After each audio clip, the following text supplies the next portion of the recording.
Remember to keep your wrists flat.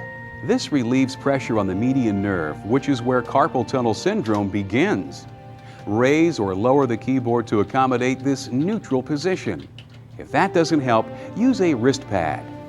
Wrist pads should have rounded edges with a firm but soft cushion. You can use a rolled-up towel if necessary. Try to keep your elbows as close to your body as possible. Have the keyboard near enough so that your fingers can easily reach the home keys of A, S, D, and F on the left and J, K, L semicolon on the right. When using a mouse, move your arm instead of making side-to-side motions with your wrist. The same principles that guide the movements of our hands apply to the neck and shoulders. Be careful of awkward positions, which place a lot of stress on the muscles and vertebrae. Exerting a lot of force with your hands and arms can harm your neck and shoulder muscles as well. Muscles work collectively to carry out the demands that are placed on them. Repetitive motions can also fatigue your shoulders and neck and can inflame surrounding tendons too. And as with your back, a lack of motion can also tax neck muscles. So take a break occasionally to stretch. If you don't, your neck can get stiff and achy.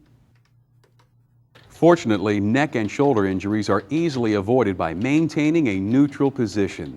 This is achieved by keeping your neck straight and your arms at your sides. Avoid reaching backwards, out from the side or across the body. The shoulder's rotator cuff, a group of tendons that support the shoulder, is especially sensitive to these actions. Adjusting your environment is one of the best ways to stay in neutral positions. Arrange your work so that you can reach materials easily without excessive movement. Office tools and equipment can sometimes assist you in your efforts. A telephone headset, for example, will relieve you from having to cradle a handset on your shoulder.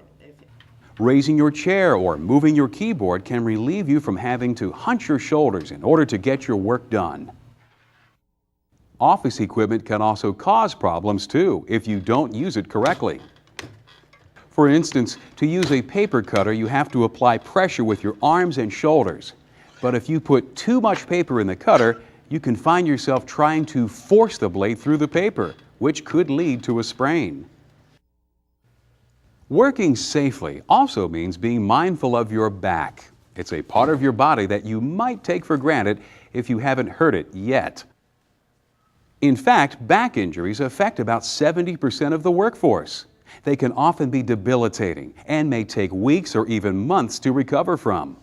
The good news is that taking a few precautions is often enough to prevent these injuries from occurring. Getting into ungainly positions is a major source of back trouble.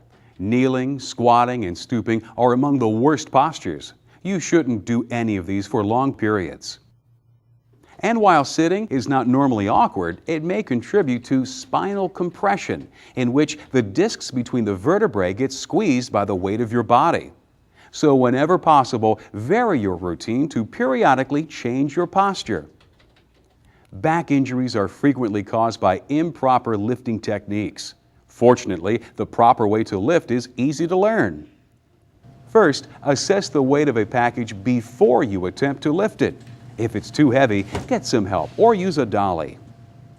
When you're ready to lift, get close to the object and lower yourself by bending at the knees. Never bend at the waist. Keep your back straight. Imagine a line running from your shoulder to your hip. Keep the line straight and you'll keep your back in proper alignment.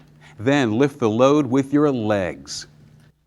To turn while carrying a package, change directions by moving your feet.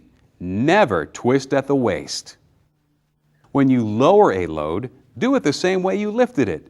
Bend at the knees and keep your back straight. Back muscles can also get sore from inactivity, whether you're sitting or standing. If you're engaged in activities that limit your movement, take time to stretch periodically. You should also change your position slightly to rearrange the burden on your muscles. When standing for long periods of time, put one foot on a footrest and switch feet from time to time. Cushioned insoles and anti-fatigue mats also promote long-term comfort. All of this sounds simple, right? It's like this game I've got here. Real easy, super simple. It's not like there are complicating factors to take into account or anything. Ow. Will help here? Anybody?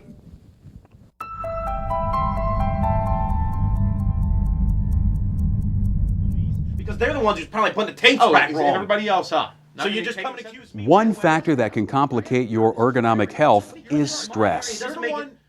Many studies show that muscles get more tense as a result of stress, making injury more likely. Coming back here spending 20 minutes. Time pressures, lack of job satisfaction, and heavy workloads all can affect stress and make muscle tension worse. As a way of controlling negative thoughts, try writing down what you're feeling. Then put what you wrote away until you can review it rationally. You may find that your concerns had no real basis in fact. Once you've cleared your mind of negative ideas, replace them with positive ones. Tell yourself, I can do this, or I will achieve my goals. You may not always accomplish exactly what you want, but approaching things positively will help your mind and your muscles.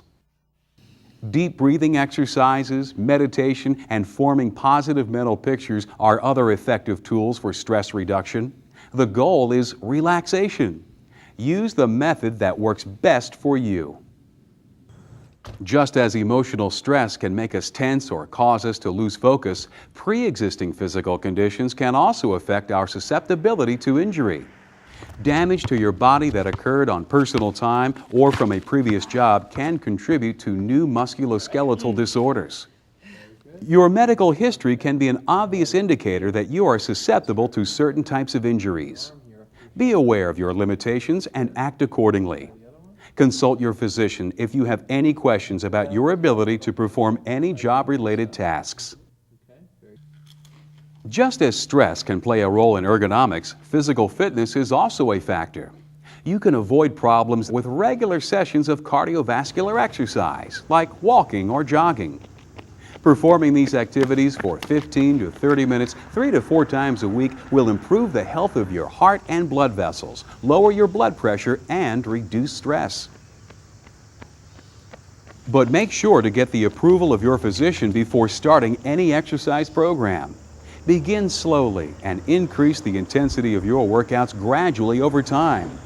Always stretch before and after each exercise session as well. This helps to protect your muscles from injury.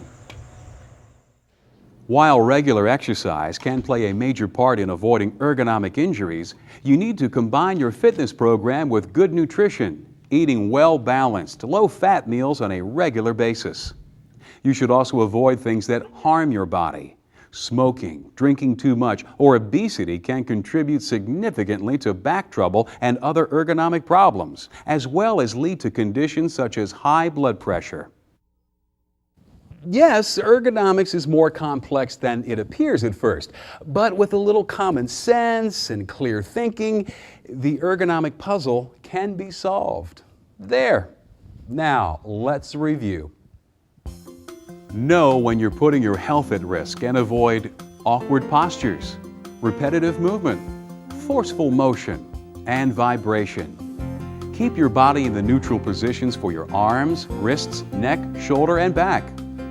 Avoid negative thinking and develop other ways to reduce stress. Be active. Keep yourself in good condition and exercise when you can. Minimize things like smoking and excessive drinking.